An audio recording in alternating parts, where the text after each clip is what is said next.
Hello everyone, my name is Briana Costello. I'm an interventional cardiologist here at the Texas Heart Medical Group in Houston, Texas, and I'm so excited to be here at the Inaugural Global Cardiovascular Forum, celebrating 60 years of excellence at Texas Heart Institute.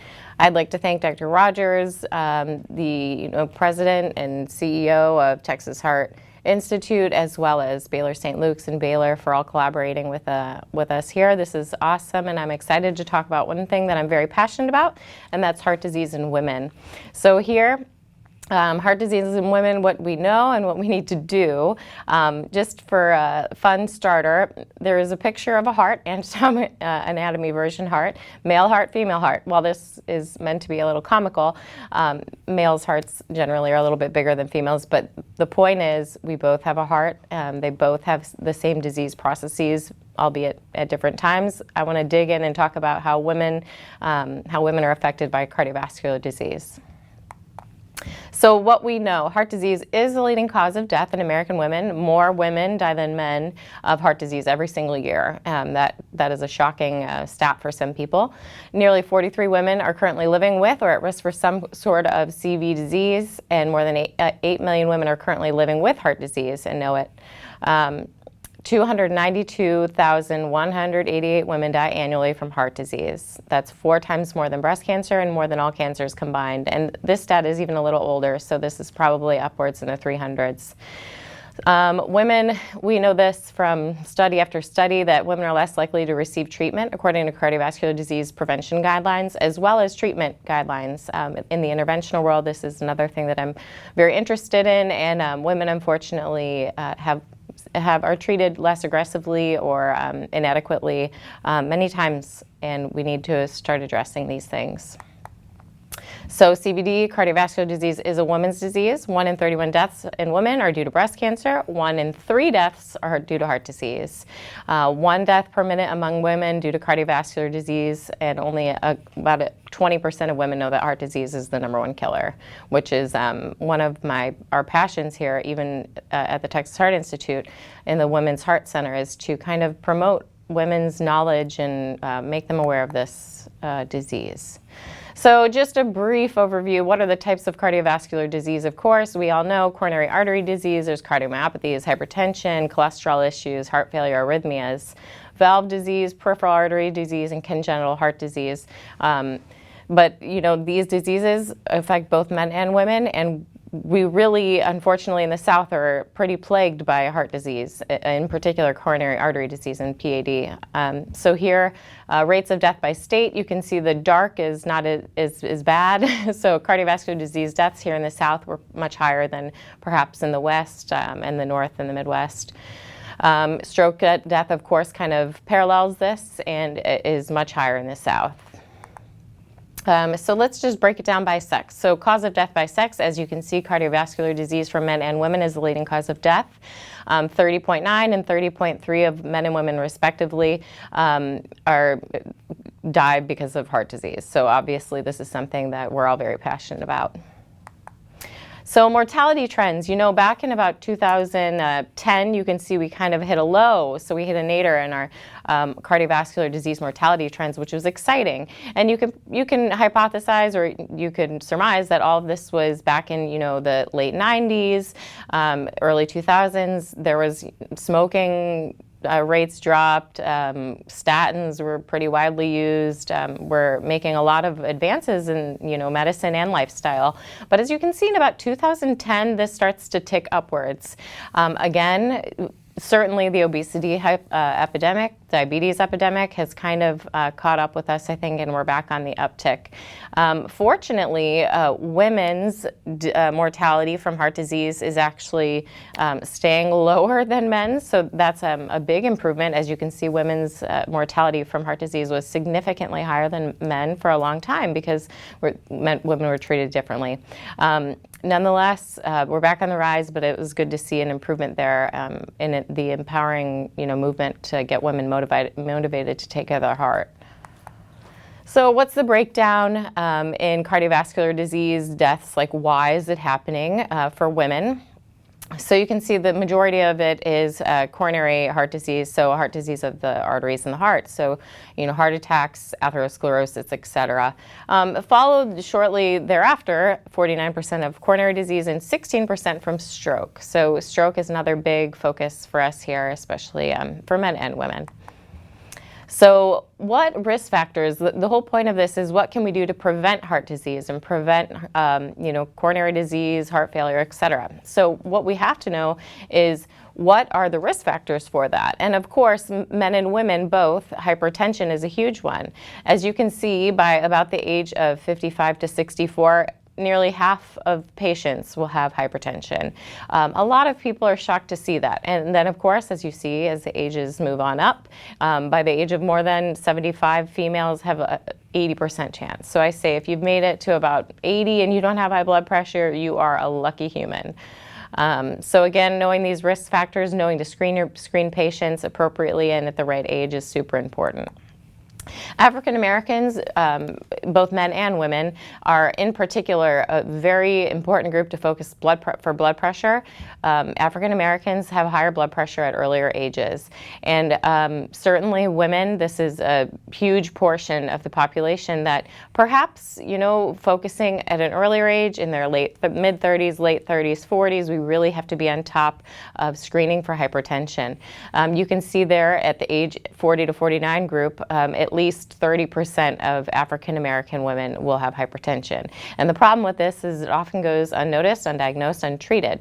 As you can see, among hypertensive African Americans, 88% are aware of hypertension, 68% are medicated, and 51% have their blood pressure controlled. We're doing a very poor job of controlling blood pressure, which is quite frankly the easiest thing for us as cardiologists to modify for our patients and make a huge impact.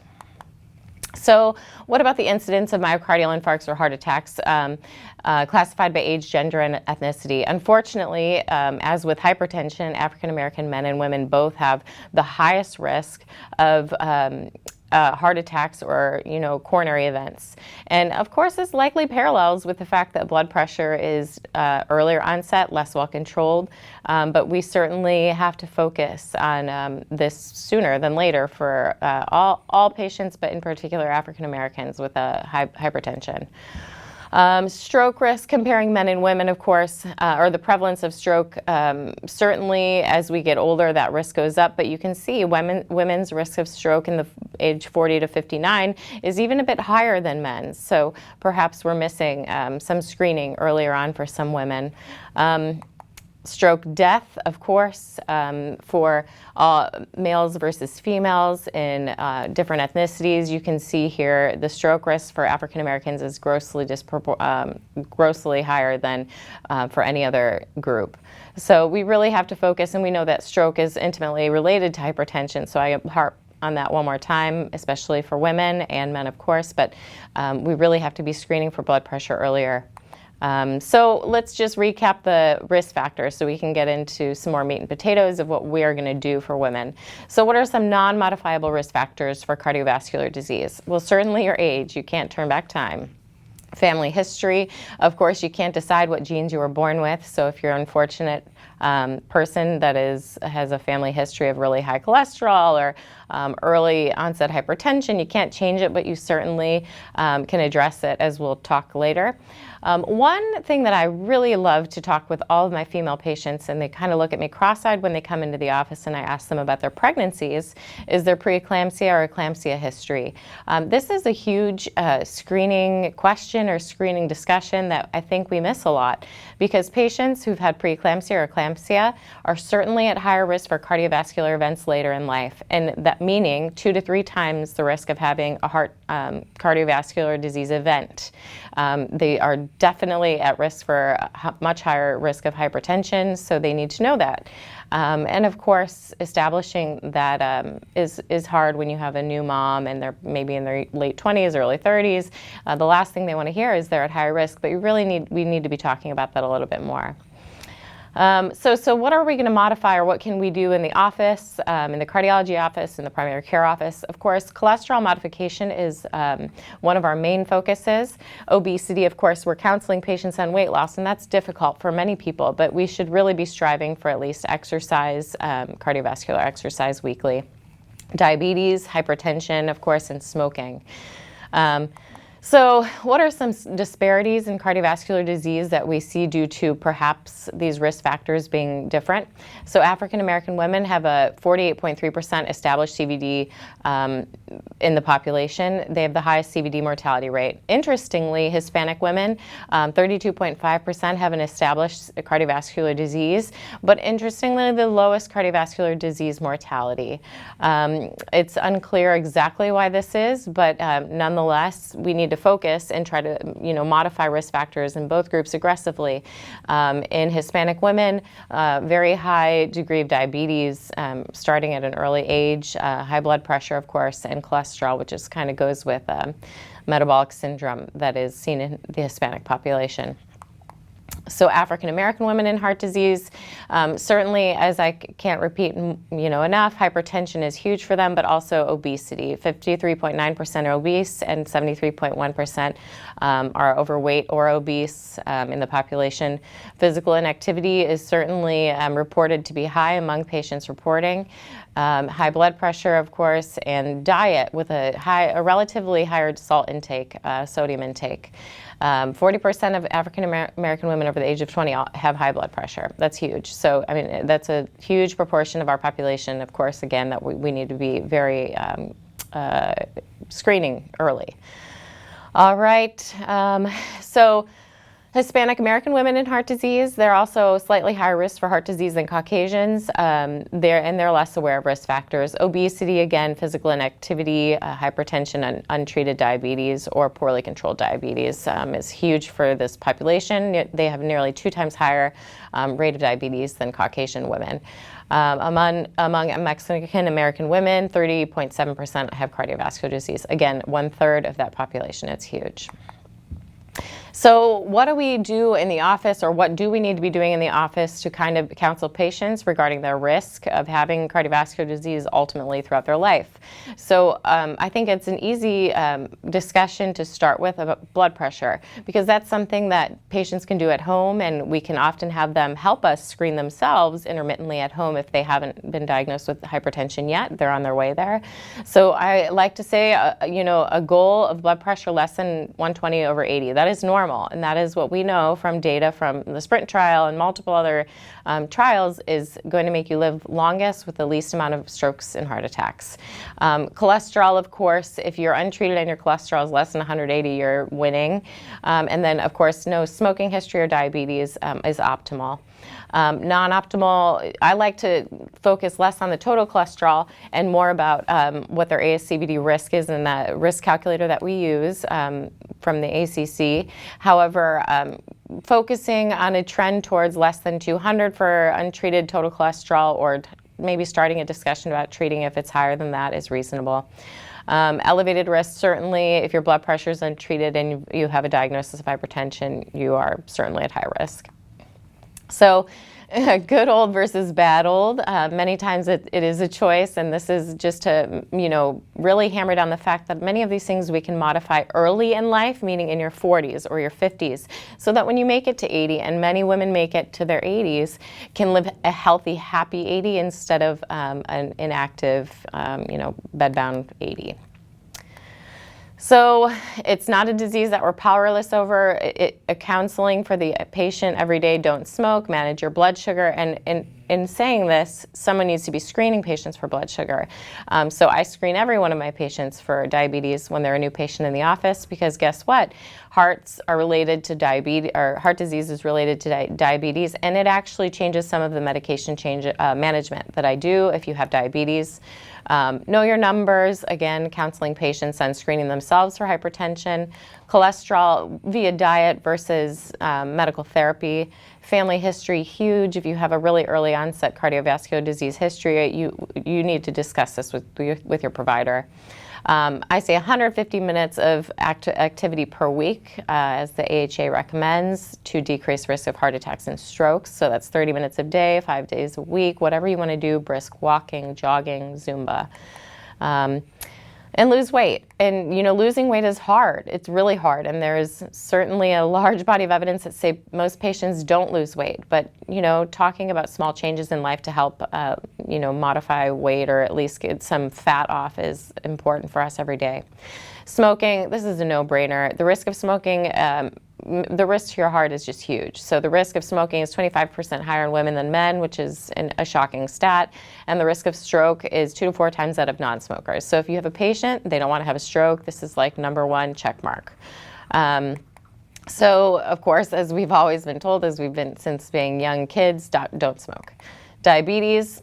Among Americans, it's been diagnosed in 18 million, and this is certainly higher now. This is a little bit old data. Diabetes is undiagnosed in 7 million, and prediabetes is present in 79 million. I almost think it's a little hard for me nowadays if I'm screening patients to find a normal A1C. Many patients are living in the prediabetes range, and they don't know it, or they haven't been counseled on it. I find it really is motivational for patients sometimes to say, look, you're pre-diabetic. We're not going to do anything but medication-wise, but we need to make some lifestyle changes. And of course, why we care so much about diabetes here: heart disease, kidney disease, peripheral vascular disease.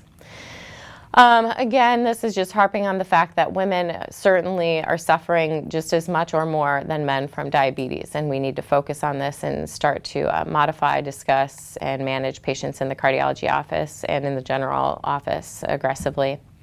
So knowing the numbers, again, targeting to a normal blood pressure, 120/80 or lower, we know is going to make patients live longer with less strokes and heart attacks. Cholesterol, I think now as the guidelines are kind of suggesting, if you have that intermediate risk patient who, as we all know, many patients are wary of statins, getting a calcium score to see if there is, a presence or absence of atherosclerosis in the coronary arteries is super helpful.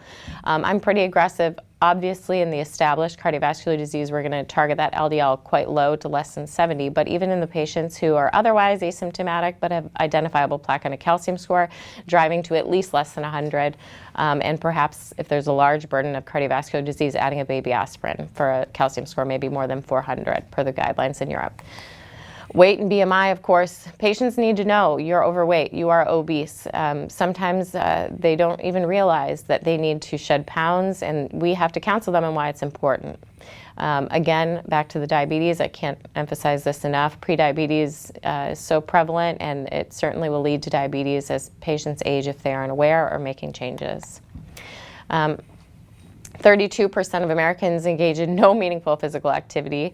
And of course, women, this is higher than men. And we can all hypothesize why. Speaking as a woman myself, I think, especially if you're working, you work all day, you come home, and perhaps you're the one who's doing the childcare, or you're the one making dinner, or whatever it is, not making time for yourself as a female to get active. It's important for your health, and we're taking care of the rest of our family, but we have to take care of ourselves. So again, 150 minutes or more a week is what we know is going to be helpful. Weight loss, again, it's hard. It's not impossible, but it is hard. So just, working on lifestyle changes instead of just focusing on a diet is very important for our patients. And then I like to say eat to live instead of live to eat. So yes, you can enjoy what you love to eat, but remember that whatever you put inside your body, it's got to be, your body has to handle that. So if you're going to eat the fried food all the time, or you're going to eat the French fries and carbs and pasta, your body is going to respond in an unfavorable way. So be smart about your food. Mediterranean diet certainly is what I discuss in the office, with an emphasis on not limitation, but being mindful of your portions of carbohydrates and starches. All right, thank you guys. I hope this was fun. I, again, appreciate everyone, being here with me today. I hope we all learned a little bit of something, and women's heart disease continues to go down. Have a great day.